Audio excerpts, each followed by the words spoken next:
Hey guys, welcome back to another episode. Today's topic is going to be on trauma bonds. I'm going to be discussing what a trauma bond is, how you can find yourself in a trauma bond, how they form, the effects of a trauma bond, my personal experience, and how you can disconnect from a trauma bond. So essentially, what a trauma bond is a intense emotional connection with someone who is harming you, but you feel like you can't disconnect from them. You feel like you can't walk away from the relationship. You just feel like you're almost in a prison. You're locked in with this person and you feel like you can't disconnect. You're finding it extremely difficult. You might recognize this as maybe a hot and cold relationship in which 1 minute they're giving you the love, affection, and attention that you need, and then in the other minute, on the other hand, they're withdrawing all this love, all the affection, all the attention, everything that you need to fulfill your emotional desires and to make you feel good. So, in a trauma bond, in these types of relationships, the love that is being given to you is very inconsistent. It's up and down, hot and cold, here or there. Like you never know what you're going to get, but even though you recognize this, you might understand that there is inconsistency in the love that you're getting. You're still finding it difficult to break free from this person, from the relationship, and you cannot seem to disconnect. Now, I've been in a trauma bond myself, so I know how emotionally intense they are. I know how difficult it is to disconnect. You just feel so emotionally pulled towards them, emotionally tied to them. It's almost like a prison. And it's a really difficult situation to be in. It's a difficult situation to leave, but it's easy to find yourself in. So typically how these kinds of relationships form, how these trauma bonds form, is you meet an individual, you're interested in them, you like them, whatever, and they love bomb you.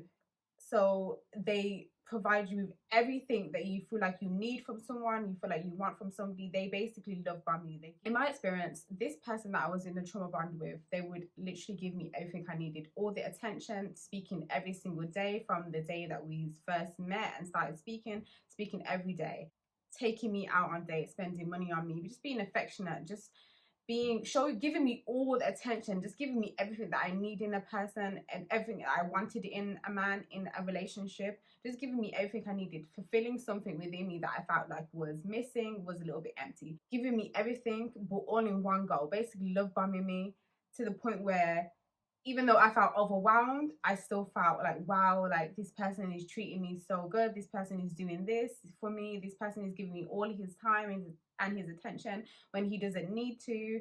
We're speaking every single day. Like, I just literally felt overwhelmed with like love, affection, and attention.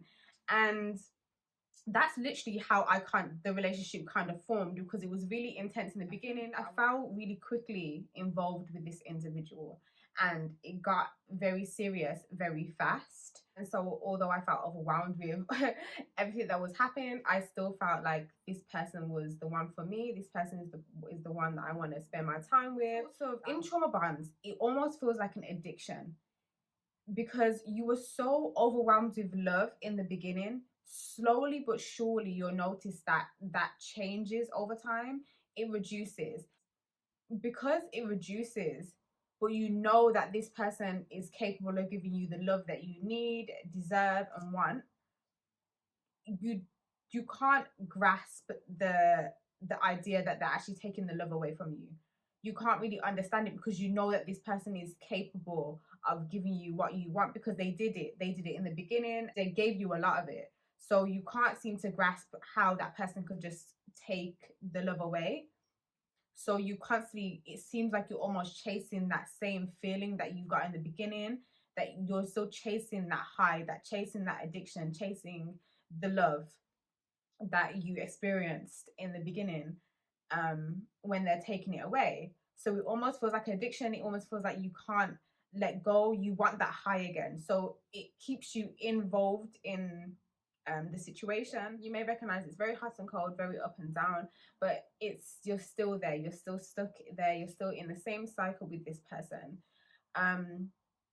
So they are easily formed, like, especially if you have, let's say, if you haven't healed from past relationships, or you have father issues, or you have a wounded inner child. There's something within you that you feel like is missing, that you feel like there's a void that needs to be filled. And sometimes how it's so easy to get in these types of relationships because these relationships seem like they're giving you something that's filling that void.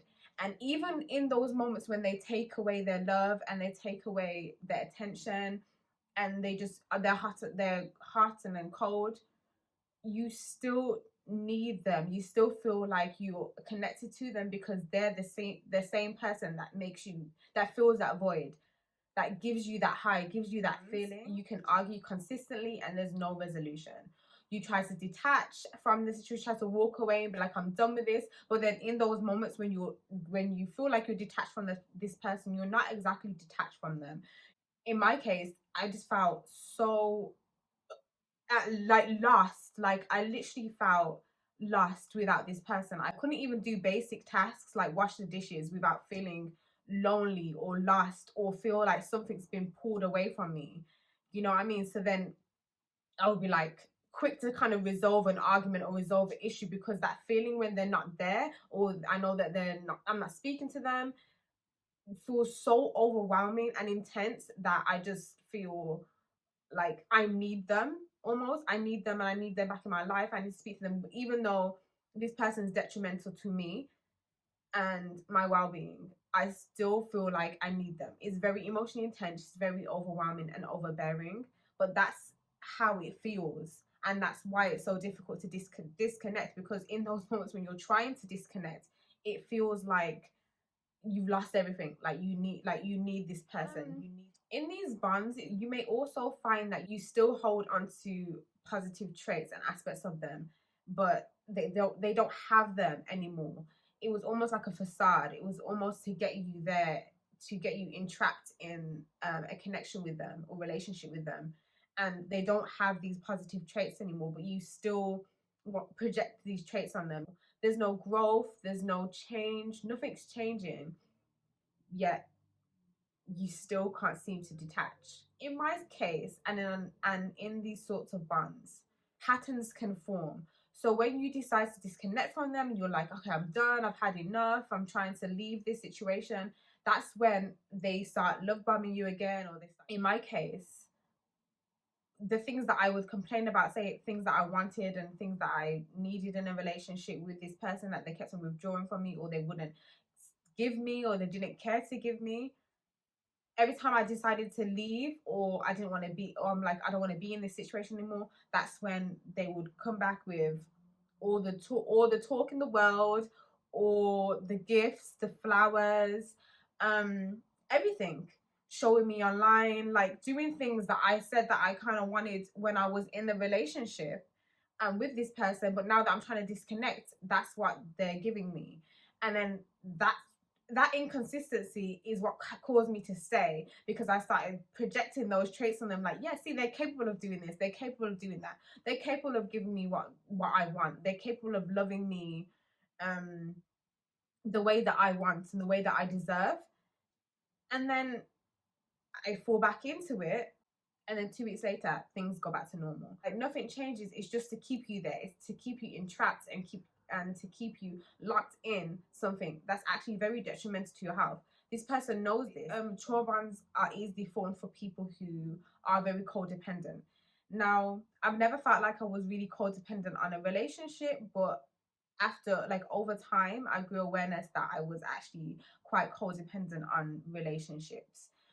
And so in this situation, I definitely felt like I was codependent on this person. I felt like I needed them, and I felt like I just couldn't detach from them. I was very codependent. And I think that's also what kept me there, because my codependency made me feel like, what would I do without this person? So I definitely think that trauma bonds are more intense if you're also a very codependent person and you haven't healed your inner child, you have a wounded inner child, you have trauma that you haven't dealt with, and you have this void within you, this feeling of being empty and lost, and feeling like you need somebody or something to fill that void. That can be very detrimental, because sometimes in those scenarios when you feel like you need someone to fill that void, this is where you hold on to things that you know is no longer serving you. You might be very aware that the situation that you're in is toxic, and that you need to move away from this person, that you don't need to be with this person, that you need to spend time alone, be by yourself, know who you are, figure out who you are, and figure out who you want. And you may know these things, but it's that void within you, the wounded inner child, the things that you haven't healed that are going to keep you there until you really work on them, until you really figure out what the issue is, become completely aware. Yes, it's definitely important to know these things so that you can really understand what's happening.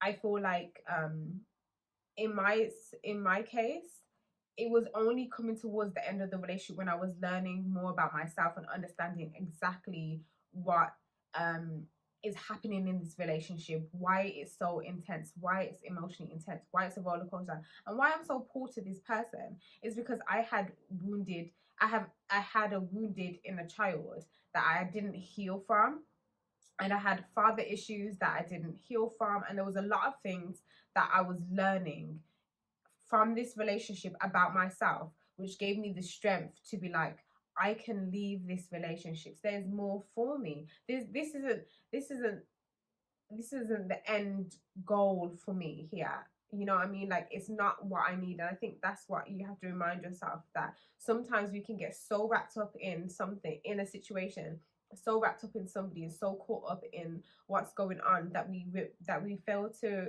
remember that there's more for us, there's better for us out there. And I think sometimes you're so used to being in something that you almost feel like you cannot do better than this person. You might have core shame that you haven't like healed from or dealt with, that makes you feel like this is the only thing that I deserve. And it's the shame that you have to heal from, the core shame that you have inside you, and that can also keep you stuck in a trauma bond that's just so intense and so toxic, where you generally have convinced yourself that this is what you deserve and you will not get any better than this. And it's not true.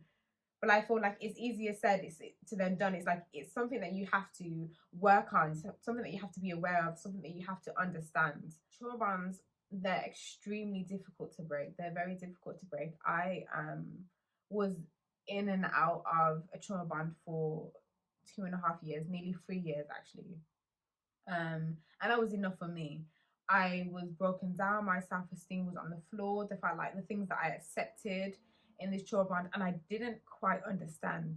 I didn't quite understand why this was so intense for me until I left, until I had a clear view of the relationship, once I finally began to disconnect. And it took a while, but it's like when you begin to disconnect is when you get a clear view of the situation. You see it through clear lens, you see the situation for why it is, and you understand something, you understand yourself more, and understand why you kind of accepted this situation, why this happened, how it formed. And I will always talk about accountability and self accountability, and I feel like that's one of the most important ways for you to understand what's happening, why this situation is happening, how it formed, why you stayed. um I won't undermine the manipulation tactics from the individual that is causing harm, or that you're in a trauma bond with. A lot of narcissistic, they only want what's best for them, and a narcissist will always come back to you. So a lot of the times you might find that you can't detach because they keep coming back to you. Someone who has narcissistic traits do those things, and so that's why you have to be really firm in um I'm not doing this. I need to leave. I need to remove myself from this person, because they will always try to come back anyways. Um, and it's easy for you to get into the habit of feeding this narcissist and then confusing the scenario and what they're giving you with unconditional love. Oh, this person loves me. And this may be due to the things that they're saying to you. They may be saying like, oh, I'm the only one who cares about you, I'm the only one who really loves you, who understands you. They may be saying things that makes you feel like, yeah, you're right. Maybe you do. And on top of that, if you feel like when you're detached from them, or you feel like you feel really emotionally pour towards them and you feel like you have an intense connection with them, that might also solidify or emphasize the fact that you feel like that what you have going on and the scenario is unconditional love. Like, look, what I will say is it's absolutely not easy to disconnect from a trauma bond. You might find that it takes you a really long time.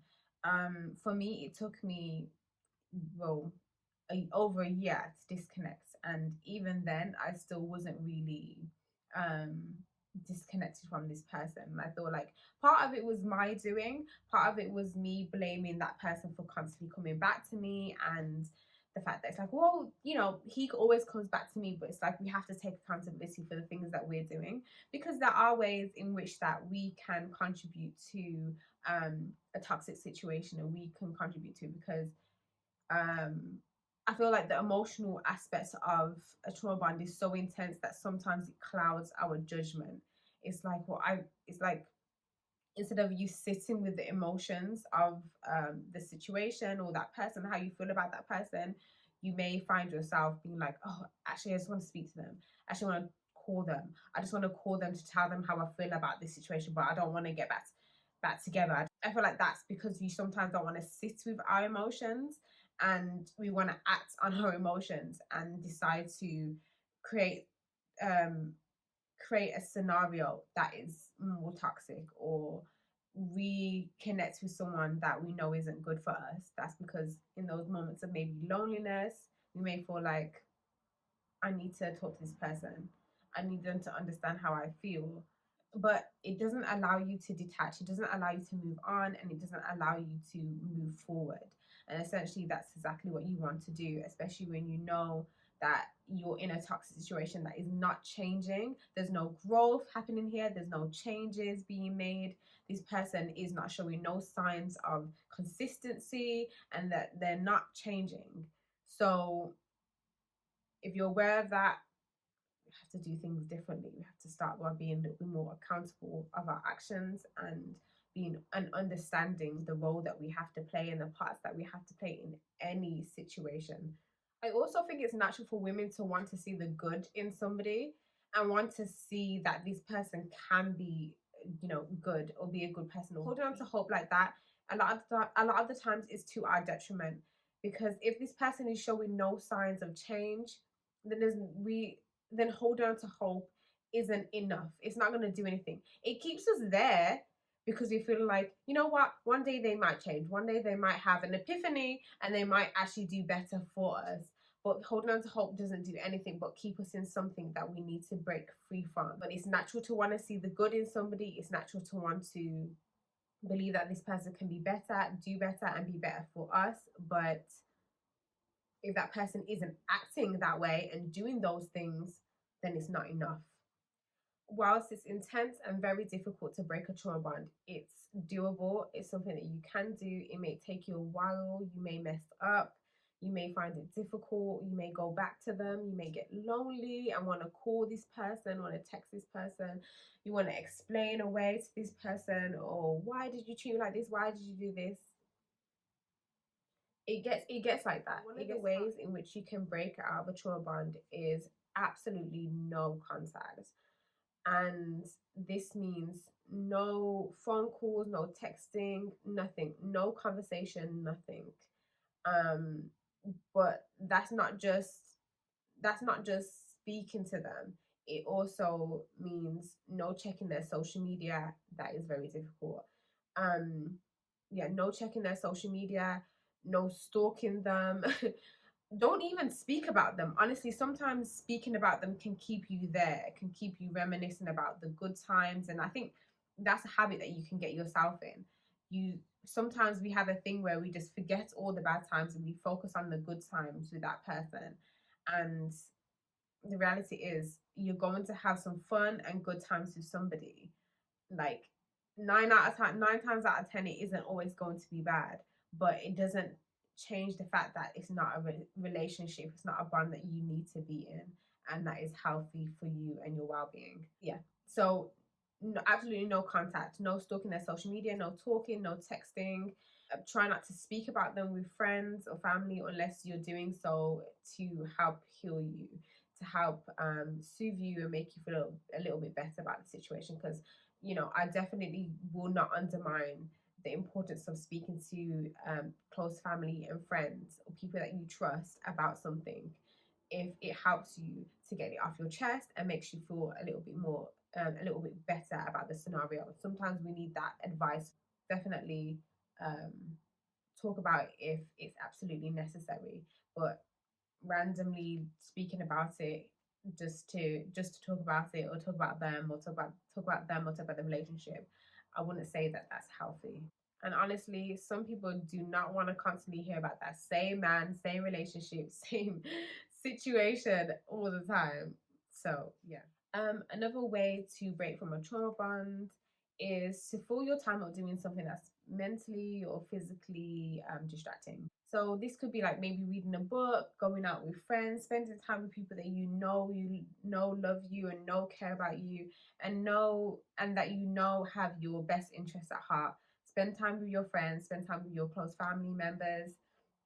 Just do something that keeps you physically distracted, but something that is healthy, something that's healthy and conducive to your well-being. Spend time doing that. Read a book, something that takes your mind off thinking about this person and thinking about what you had with this person, whether that's the good times or the bad times. Just something that is healthy, positive, physically and mentally distracting for you. Very, very important. Healing your inner child, healing your wounded inner child, attacking that feeling of loneliness, emptiness, whatever that feeling is, that void that you're trying so hard to fill with that void that you try to fill with being in that relationship or being with that person. Absolutely understanding it, recognizing it. And this may be through therapy, this may be through journaling or writing in your diary. Um, this could be any method, but it's very important to heal your wounded inner child, um, and heal that and get to the root cause of that emptiness and that empty feeling within you. I know for me, I started writing in my diary more, writing exactly how I felt in the moment, even if it's literally just one sentence. I would write in my diary exactly how I feel. If I feel shitty, if I feel pissed off, if I feel angry, if I'm just like feeling frustrated or even missing this person, write it in my diary instead of wanting to even just go back to that person. Writing in my diary makes me feel like I have an outlet instead of holding it in and then bursting in in a week's time or a few hours later. Just writing it down or typing it down and just getting it out there. Um, so I know that also helped me when it came to the healing process, is writing in my diary and spending those times with myself. I also started reading certain books on my inner child and a wounded inner child and relationships, and how my childhood may have affected me and affected my relationships. I definitely learned a lot about the relationship with my father and how that impacted my relationship and why I put up with a lot that I put up with. Um, and me just literally feeling like I had this inner core shame, and I had this feeling that I didn't deserve anything more than what I was actually putting up with. I didn't feel like I hadn't there was a lot of things that I hadn't even forgiven myself for, and there was things that in from my childhood and relationship that I had with my dad that just made me feel like this is what I deserved. And that was something that I came to understand about myself and came to know. And I always knew that I had father issues, but it was in the, it was from that trauma bond is when I was really like, I actually have to work on this. I actually have to heal my wounded inner child and refather myself, essentially, reparent myself. Um, so that I can heal from the situation. I can understand myself more and understand how I even got into this relationship in the first place, and why I found it why I stayed in the relationship, and why I found it so difficult to leave. And I also did affirmations, inner child affirmations, and things like that to really soothe my inner child. What might also help in that process is deepening and strengthening your connection to a higher power, God, or whoever you believe in. I know that belief in a higher power, in something bigger than you, makes you feel more connected. It makes you feel like you have someone that loves you unconditionally, and that connection may make you feel more grounded. So I definitely did tap into my connection with God. I strengthened my connection with God. I deepened my spirituality, because in those moments I definitely felt very vulnerable. I definitely felt very low and lonely. So I needed to feel more connected to somebody, more connected to myself and God.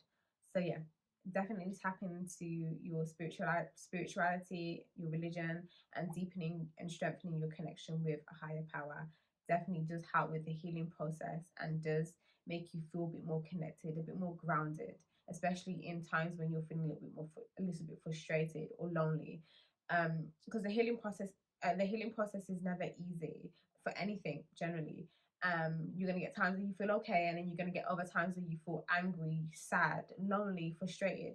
Whatever emotion that you get is okay and it's acceptable, but it's knowing how to process that in those emotions and sit with them, and finding an outlet, like writing in your diary, saying affirmations, or strengthening your connection to a higher power and your religion and spirituality, that makes you feel a bit more grounded. It makes you feel like you can deal with it easier. And lastly, understand that this moment will pass.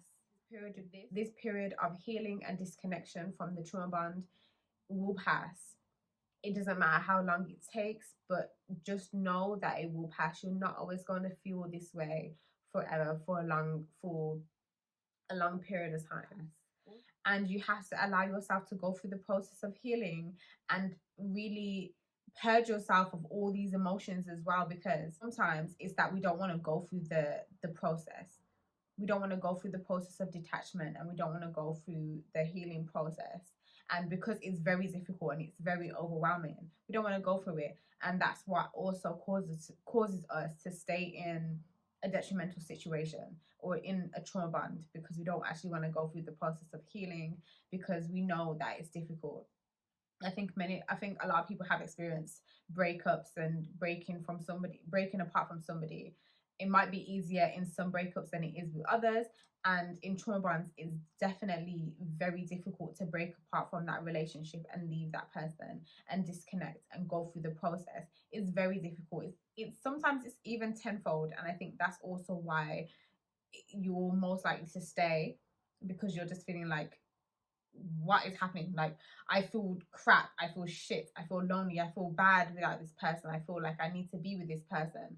So it's that process that you have to really accept and understand that, yes, this is a moment, this is how I'm gonna feel right now. I'm not gonna feel good, I'm gonna feel low, I'm gonna feel lonely, I might feel angry sometimes, I might be pissed, I might want to fight somebody. But don't. But like, you might feel these a range of intense emotions, but it's really just giving yourself grace and practicing self-compassion, and understanding that it's okay to feel the way that you do, and that it's just a process, and you'll definitely eventually purge yourself of all those emotions and those feelings, and really disconnect from the trauma bond and disconnect from a toxic situation. At the end of the day, definitely give yourself grace, because I know for me, there was a lot of times where I literally did things opposite to what I knew and what I was aware of. Even in the healing process, I still did things like checking social media, contacting that person, even going back and meeting up with that person. It's a bad idea to meet up with someone that you was in a trauma bond with during the healing process as well, especially when you're trying to disconnect from them. It's a bad idea, but it's definitely practice self-compassion in those moments where you fall short of what you know, and what doesn't align with your core values.